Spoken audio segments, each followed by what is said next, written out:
ഇതെൻ്റെ അമ്മ കൊച്ചിലെ ഉണ്ടാക്കി തന്നിട്ടുള്ള ഒരു സംഭവമാണ് കേട്ടോ. ചായയോടെ കഴിക്കാൻ പറ്റുന്നതാണോ ഒരു രക്ഷയില്ല. ഞാൻ മോനെ ഇതിൻ്റെ ടേസ്റ്റ് പറഞ്ഞറിയിക്കാൻ പറ്റത്തില്ല.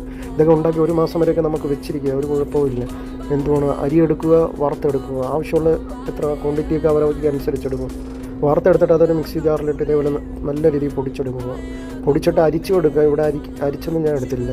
പിന്നെ ഒരു പാത്രത്തിൽ കരിപ്പൊട്ടിയും ശർക്കരയും, കരിപ്പൊട്ടി മാത്രം ഇടുന്നതാണ് നല്ലത്. ഞാൻ രണ്ടും കൂടെ മിക്സ് ചെയ്ത് എടുത്ത് ഇതേപോലെ നല്ല രീതിയിൽ മെൽറ്റാക്കി എടുത്ത് എന്നിട്ട് അതൊരു അരിപ്പ് വെച്ച് അരിക്കണം. അതിൽ കുറേ കച്ചടയൊക്കെ കാണും. എന്നിട്ട് അതൊരു ബൗളിലാക്കി വെച്ച് മാറ്റി വയ്ക്കുക, അത് തണുക്കാൻ വേണ്ടി. പിന്നെ 2 കൊപ്ര മേടിച്ച്, കൊപ്ര ഇതേപോലെ ചെറുതായിട്ട് അരിഞ്ഞ് അതും മിക്സി ജാറിലിട്ട് പൊടിച്ചെടുക്കുക.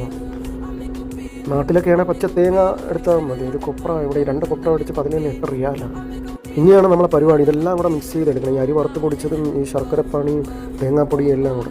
ആദ്യം ഞാൻ 2 കൊപ്ര പൊടിച്ചതിട്ട് കൊടുത്തിട്ട് തികഞ്ഞില്ല. പിന്നെ തേങ്ങാപ്പൊടിയും കൂടെ മേടിച്ച് അതും കൂടെ ഇട്ട് നല്ല രീതിയിൽ മിക്സ് ചെയ്യും.